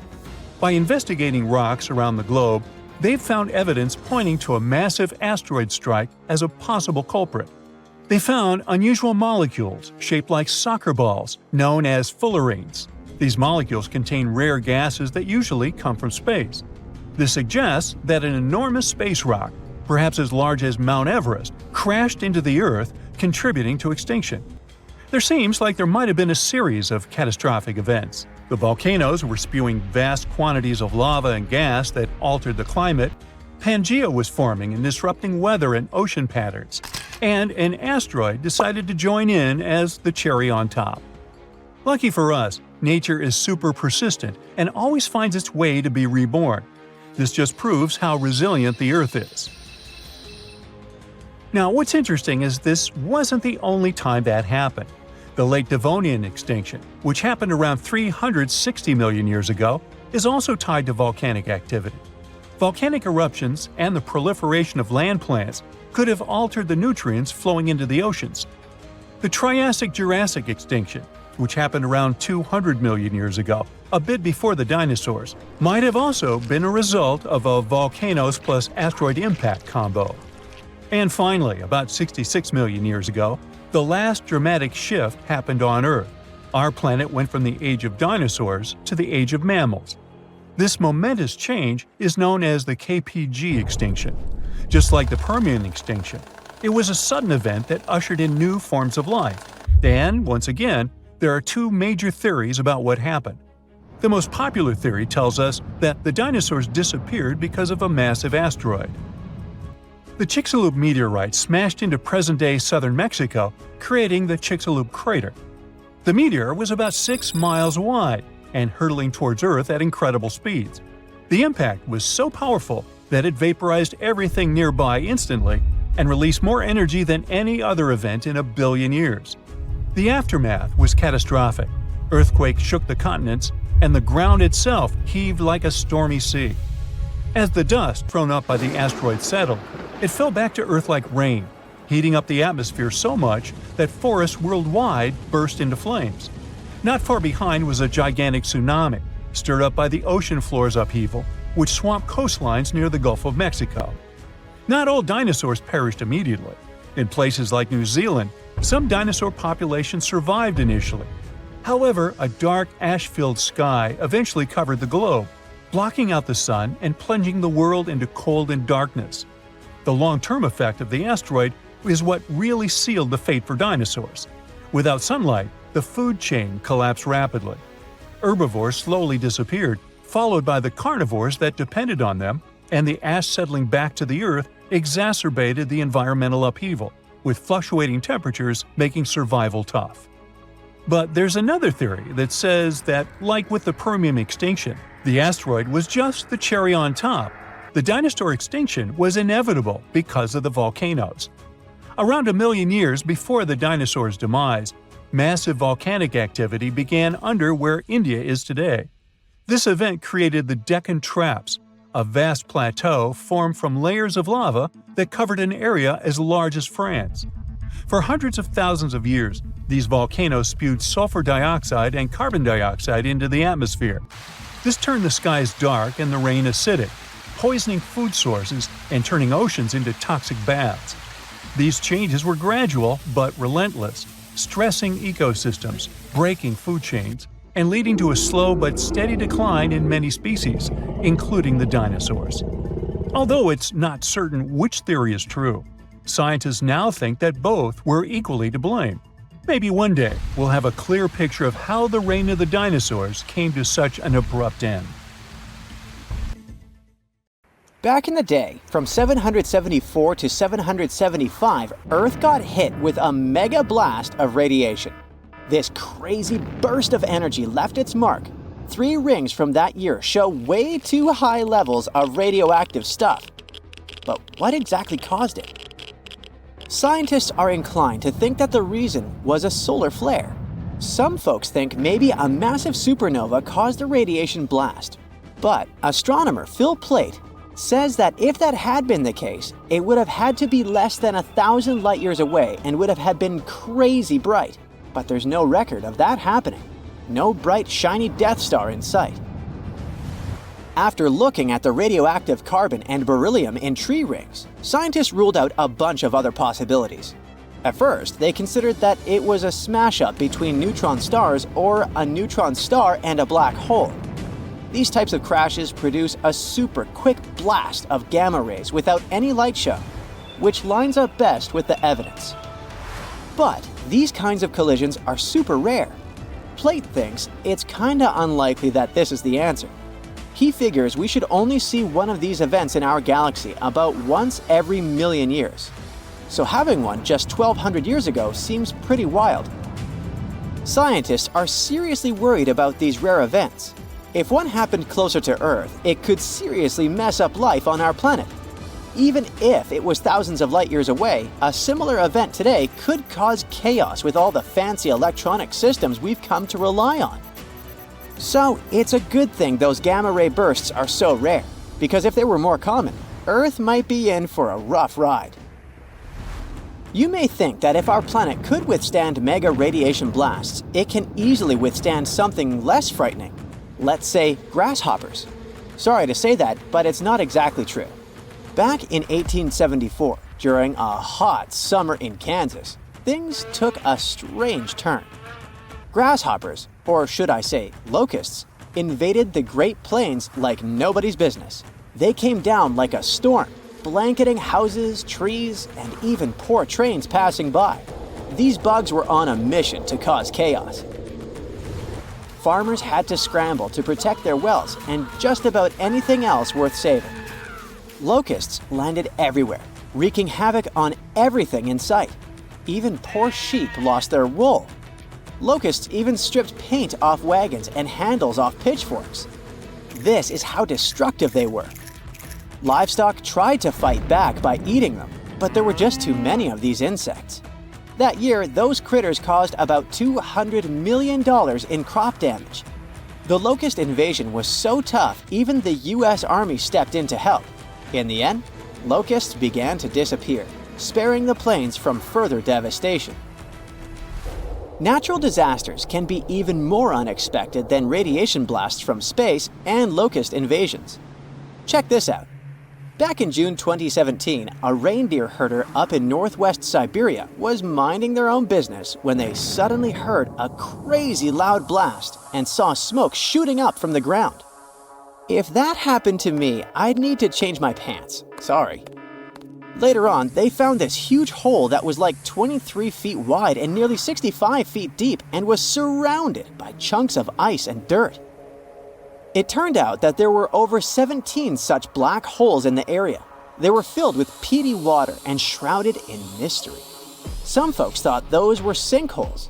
Others were sure they were left by top-secret device tests or even a bunch of meteorites.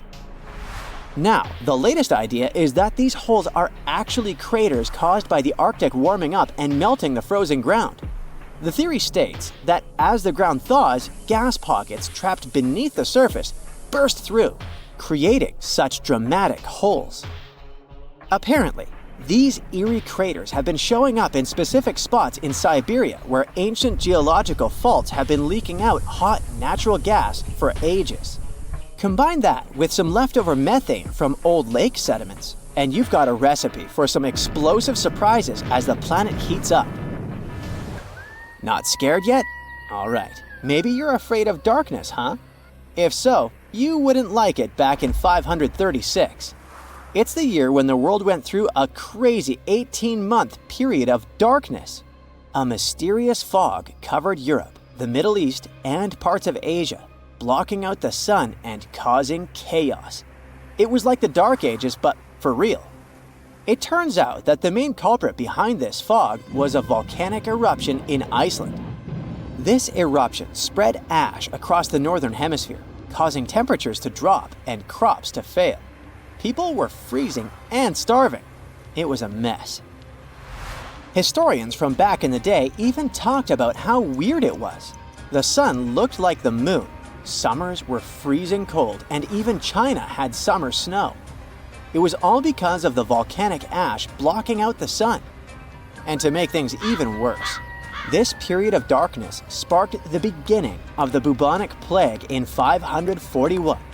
Talk about a rough time to be alive. Let's go back to Siberia real quick. Back in 1908, way out in the wilds of Siberia, an asteroid dropped for an unexpected visit. Today, we know it as the Tunguska asteroid, but it didn't get its name instantly. Local folks only caught a glimpse of the show. a bright fireball streaking across the sky, followed by a massive boom. Trees went flying, fires blazed, and animals weren't too happy about it either. But since the area was so remote, not many folks took notice. For almost 2 decades, nobody bothered to check out the Tunguska site. People had too much on their plates back then. But then, scientists finally made it out there and found evidence of the asteroid's shenanigans. Later in expeditions, they found some spacey microparticles. Fast forward to now, and NASA has a whole planetary defense thing going on. They even sent a mission to test out asteroid deflecting tech. Because who knows when the next cosmic rock will come knocking on our door, right? In the middle of the 19th century, there was one more epic solar storm called the Carrington Event. It may not sound like a big deal to you, but it had pretty rough consequences. The next day after the storm, Earth was hit with this insane geomagnetic storm that threw telegraphs off the rails and brought auroras to the tropics. And it's the place where they normally never show up. Turns out, all this space weather madness started with weird stuff happening on the sun's surface, like sunspots. From these spots, solar flares and other crazy electromagnetic stuff can pop out and mess with our technology. Massive solar storms like this one can shoot out from the sun at speeds of up to 1,800 miles per second. They can contain billions of tons of solar material, complete with a sassy little magnetic field that loves to mess with Earth's magnetic field when they meet. Now, listen closely. We're getting close to the next solar maximum in 2025, so it's a good time to check out the history of the worst solar storms, like the Carrington Event, and take notice. Imagine if a similar storm hit today. An internet apocalypse, anyone? Businesses would be sent offline and we'd be facing some serious damages. Luckily, these mega solar storms don't happen very often. But hey, space weather is tricky to predict, so who knows when the next one will hit? Welcome to Rapa Nui, better known as Easter Island. It's a tiny speck in the vast Pacific Ocean, 2,200 miles away from the coast of Chile. This island is most famous for its eerie moai statues. This place is also home to one of the most mysterious writing systems in the world, called Ronga Ronga. We found it on 27 small wooden tablets. For years, historians have been arguing about the true history of these tablets, and now we might have found the truth. Humans first set foot on this island in the 12th century. For many years, it was home to the Rapa Nui people. They were pretty isolated out there in the Pacific Ocean until Europeans arrived in the 1720s. Europeans brought with them lots of troubles, leaving only a small fraction of the native population alive. Later in the 19th century, a missionary, Eugene Iro, went to the island and discovered the wooden tablets with intricate symbols carved on them. He wrote how marvelous they are, but there are hundreds of them on the island, and that they can be found in every household. But unfortunately, not all of them survive to this day. We've only got 27 of them. Some of them were heavily weathered, burned, or otherwise damaged, and now they're scattered all over the world in museums and private collections. Some of the language's artifacts were carted off to Tahiti and then to Europe by Europeans, leaving none behind on Easter Island itself. The 4 sacred tablets found their home in a congregation in Rome. They were the ones used in the recent discovery. For years, historians have been arguing whether this writing system was made up by the islanders themselves or they borrowed it from Europeans. To find the truth, they decided to use a technique called radiocarbon dating. All organic materials, like wood, charcoal, and so on, contain a tiny amount of a radioactive form of carbon called carbon-14. When life comes to an end, things stop taking in carbon-14, and the amount they had starts to decay over time. By measuring how much carbon-14 is left in a sample, we can assume how old this sample is. This is how we learn the age of many fossils and artifacts. So, they looked at the age of some Ronga Ronga tablets. 3 of them were crafted from trees grown in the 18th or 19th century, which aligns with the arrival of Europeans. However, one of them is older than the Europeans' first visit to the island. There are two reasons to believe that Rapa Nui people created this writing system themselves. First, Ronga Ronga works differently from European languages. Decoding it is a pretty hard task. Unlike English, this language boasts over 400 unique glyphs, none of which resemble any known writing system. There were many attempts to decipher this language, and none of them were successful so far. And second, one of the tablets is shown to be from around the 15th century, before the Europeans arrived. The problem is that radiocarbon dating can only tell us when the wood the tablet was made from was cut down, not when the writing was put on it.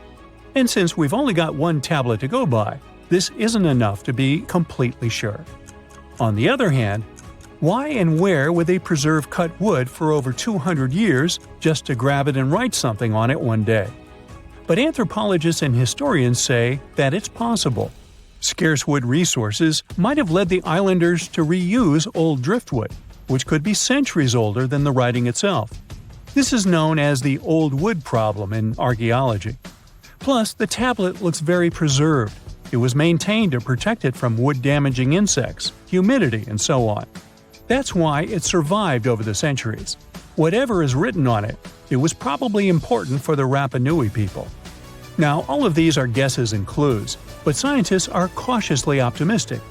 They believe that Ronga Ronga could be one of the rare instances of independent writing invention, like those of the Sumerians or the Egyptians.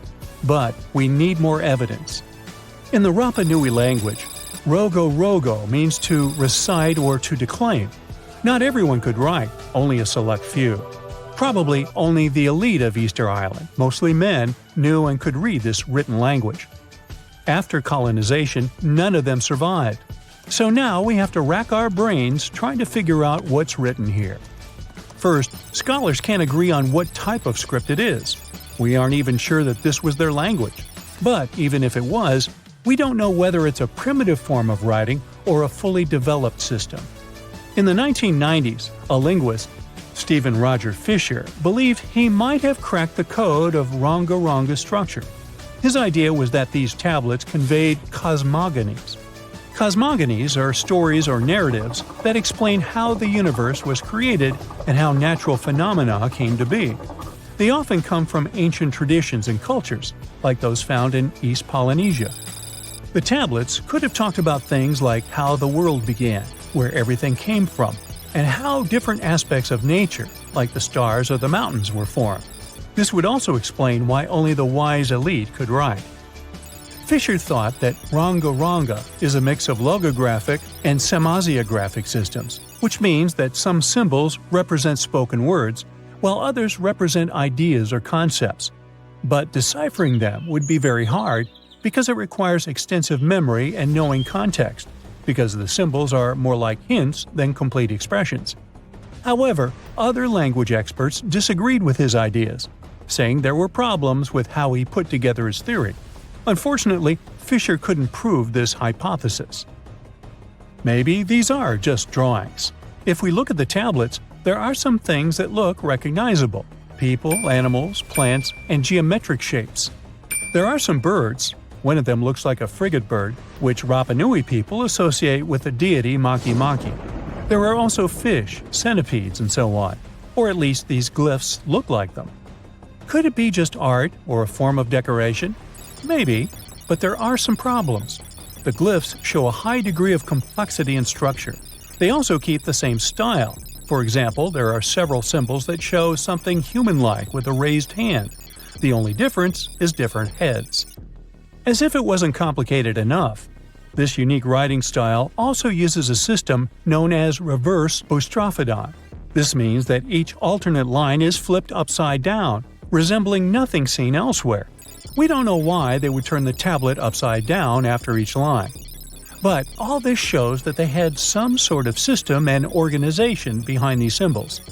Plus, it seems like they use these tablets every day for some practical purpose. But there's some hope for the future. New technology, like AI and other computer programs, might help us understand lost languages. We already started creating algorithms that could help us solve other mysteries, like the Voynich manuscript. Academics even organized the Vesuvius Challenge. a machine learning competition that, in 2023, cracked the riddle of the ancient Herculaneum scrolls. The scrolls were buried under volcanic mud after the catastrophic eruption of Mount Vesuvius in 79 AD. In real life, the scrolls are very fragile, so deciphering them would be a very hard task. But with digital scanning and machine learning, it's much easier. They have a rich history. They most likely belong to the personal library of an Epicurean philosopher named Philodemus. These scrolls contain very important insights into Greek philosophy and Latin literature. If we decipher more of them, we'll learn more about the rich history of the Roman Empire.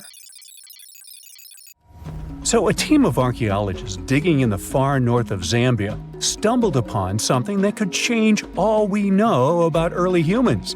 Was it a Walkman? Nah. It's a wooden structure built around 500,000 years ago, the oldest of its kind on Earth. The construction consists of 2 logs that had been shaped to fit together, something like Lincoln logs, those toy building sets. There's no chance that the 2 logs could have just drifted along the river and merged in that shape naturally. They were carved with sharp tools before Homo sapiens, or modern humans, appeared in Africa. Researchers don't know which species of ancient humans could manage to create something like this, but they were pretty great at planning and maybe even used some language to discuss their construction projects. It also means we can't be so sure that Stone Age folks were just wandering nomads. They might have been more settled down than we thought, with enough resources to stick around in one place. Finding wooden stuff from the Stone Age is like looking for a needle in a haystack, because it decomposes over time, much like Beethoven. But this one was found near Colombo Falls, near the border of Zambia and Tanzania. The construction might have been a walkway, a firewood or food storage spot, or a base for shelter. It was preserved so well in waterlogged sediments that have no oxygen and kept the construction fresh. The discovery has marks left from tools that were used to make the 2 pieces fit together. Archaeologists also dug up 4 ancient wooden tools at a site: a wedge, a digging stick, a chopped log, and a branch with a notch, all dated back to over 300,000 years ago.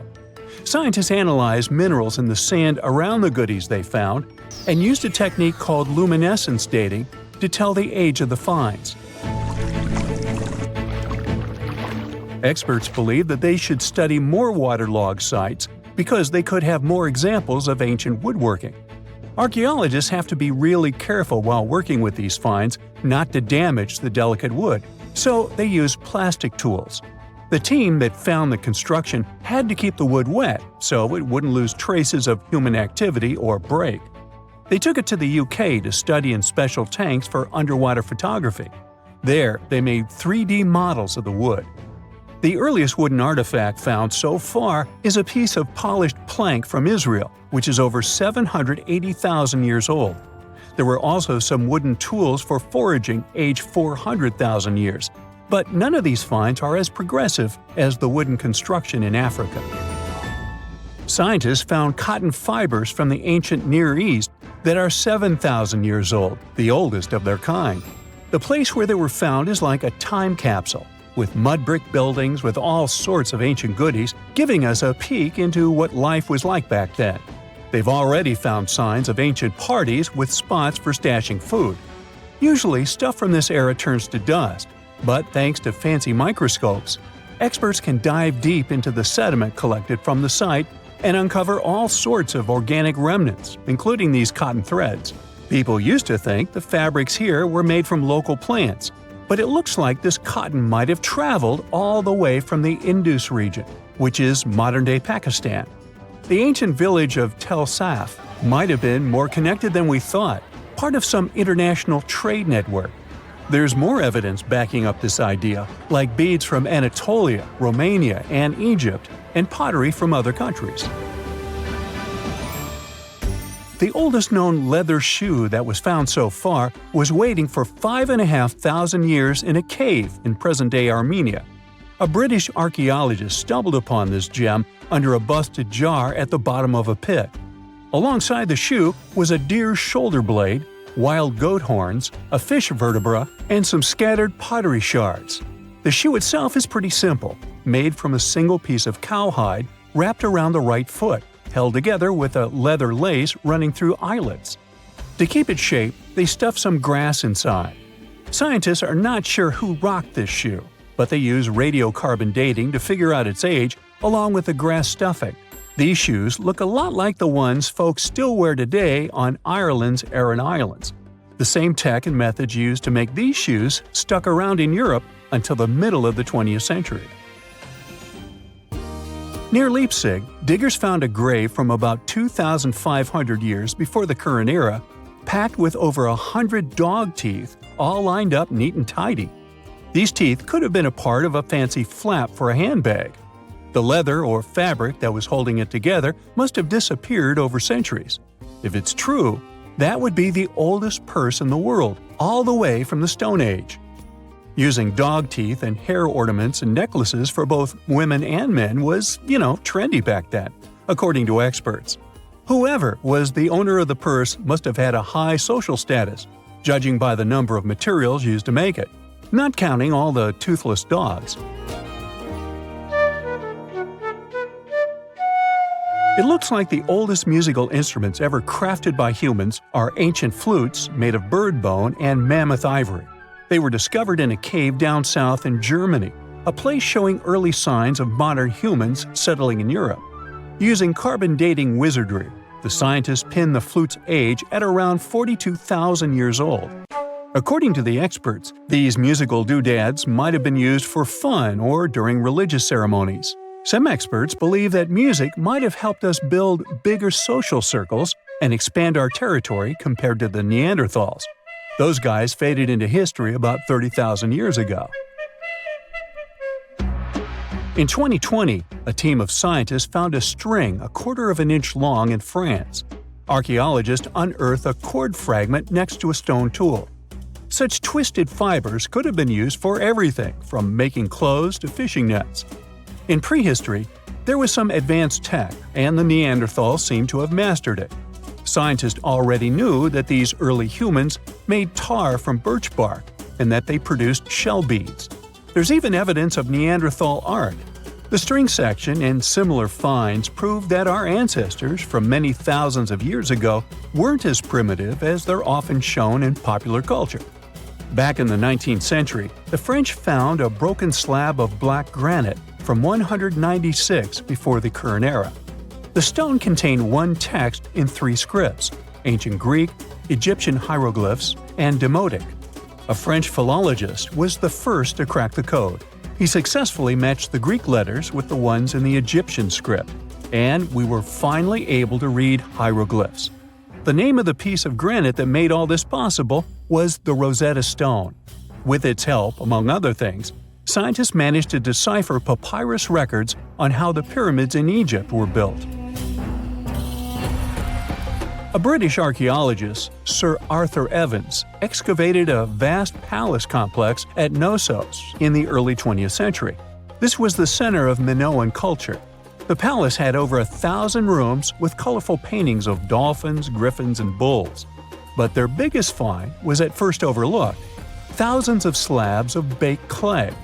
The fire that brought down the palace helped preserve the tablets.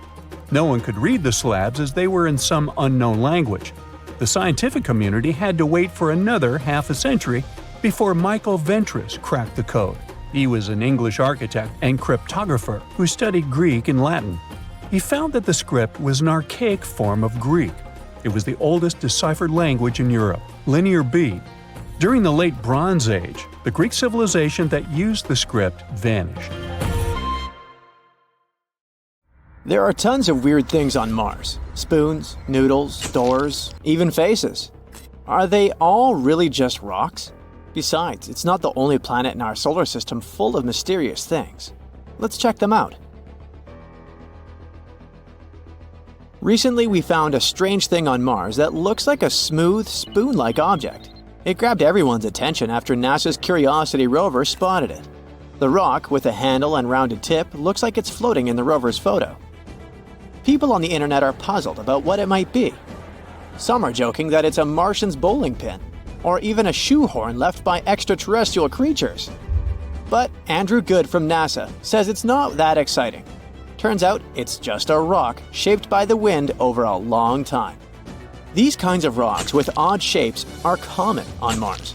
They're called ventifacts. Ventifact is a rock that can get scratched, dented, or smoothed out by tiny particles carried by the wind. You'll usually find these kinds of rocks in dry places where there's not much grass or trees to block the wind, and where there's a lot of sand blowing around. Sometimes, the wind can carve ventifacts into really cool shapes, like the mushroom rocks you can see in the White Desert National Park in Egypt. These rocks look like giant mushrooms because the wind wears away the bottom part faster than the top, making them stand tall and slim. Ventifacts aren't the only cool Martian rocks. Check out this series of surreal spikes protruding from the red surface. NASA's Curiosity rover stumbled upon them while exploring the Gale crater on Mars. They quickly caught everyone's attention. Twisting structures resembling spikes looked like some extraterrestrial doors. Even the SETI Institute, an organization focused on searching for extraterrestrial life, tweeted about the image, referring to it as a cool rock. But in reality, these are just hoodoos. These tall and thin spires occur when hard rock sits atop softer rock layers. Martian spikes are likely cemented fillings of ancient fractures in sedimentary rock, with softer material eroded away over time. Again, there are many hoodoos on Earth too. They're also called fairy chimneys or tent rocks. You can find them in places like Utah's Bryce Canyon and the Colorado Plateau. NASA is excited about these weird structures because they can help us learn more about the history of the Gale crater. There was also a rock that looked like a jelly donut. We called this rock Pinnacle Island. It was spotted by NASA's cameras. However, just 4 days earlier, it was nowhere to be seen. So how did it magically disappear? In a very anticlimactic way, it was kicked up by one of Opportunity's wheels as it traversed the Martian terrain. But there's still some mystery surrounding that jelly donut. Analysis revealed that Pinnacle Island contains unusually high levels of sulfur and manganese. Both of these things are water-soluble. In other words, there might have been some water action that created these elements in the rock. So this tiny thing suddenly caused a lot of drama, and an entire lawsuit against NASA. It claimed that the agency failed to investigate a possible fungus growing on Mars. Jelly donut fungus. But not all our findings are natural. Another puzzling discovery was this thing the Perseverance rover spotted. It's something that looks like tangled spaghetti or string. Just like the donut, this mysterious object showed up in a rover camera image and then vanished from the sandy ground in several days. It turns out that it could be debris from the rover's landing system. Perseverance landed in the Jezero crater in February 2021. It had a rough landing and accidentally scattered debris around. Some of these debris pieces have been showing up in the rover's images for a while now. The string-like object is likely a piece of shredded Dacron netting, which is a type of fiber used in thermal blankets. These blankets help regulate equipment temperatures during the super hot process of landing on Mars. It probably underwent significant unraveling and shredding due to strong forces during the landing. Thermal blankets lost a bunch of stuff back then. For example, this shiny foil piece spotted in June. The rover found it on a rock. What's remarkable is how far some of the debris has traveled. The rover landed about 1.2 miles away from where it's currently exploring. It's probably because the crash threw the debris into the air, and the Martian winds carried it over such a distance. Mars is known for its strong winds, which can move lightweight objects. However, while it's fun to stumble upon them on images, there are concerns about the debris and trash on Mars. We haven't even fixed this problem on Earth, and we're already creating it on Mars. The debris we left on the red planet is already accumulating in an area called Hogwallow Flats. Plus, the debris can accidentally contaminate the sample tubes used for collecting Martian rocks. So far, NASA isn't overly worried about this, but they're keeping a close eye on it to prevent any issues with the rovers. Now, how about not things, but animals? Curiosity caused quite a stir when it captured something that looked like a rat on Mars. Some started speculating that it could be evidence of indigenous Martian life, or even that this rodent was brought along by Curiosity. But the Mars rat, once again, turned out to be just a weird rock.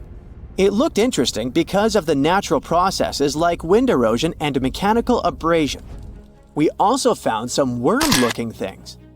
Curiosity snapped a picture of a formation that looks like worms wriggling across the Martian landscape. Despite its tiny size, this formation stands out with its unique shape and rough texture. It's probably made of durable material resistant to Mars's harsh erosion.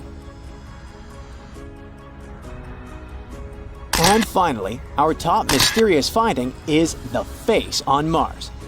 Cydonia is a region on Mars that has captured both scientific and popular interest. It's located in Mars's northern hemisphere. It lies between heavily cratered regions to the south and relatively smooth plains to the north. There's a theory that the northern plains may have once been ocean beds. Maybe Cydonia was once a coastal zone. This place is full of interesting and beautiful features that tell us a lot about the history of the Red Planet. But its most interesting feature was the Martian face.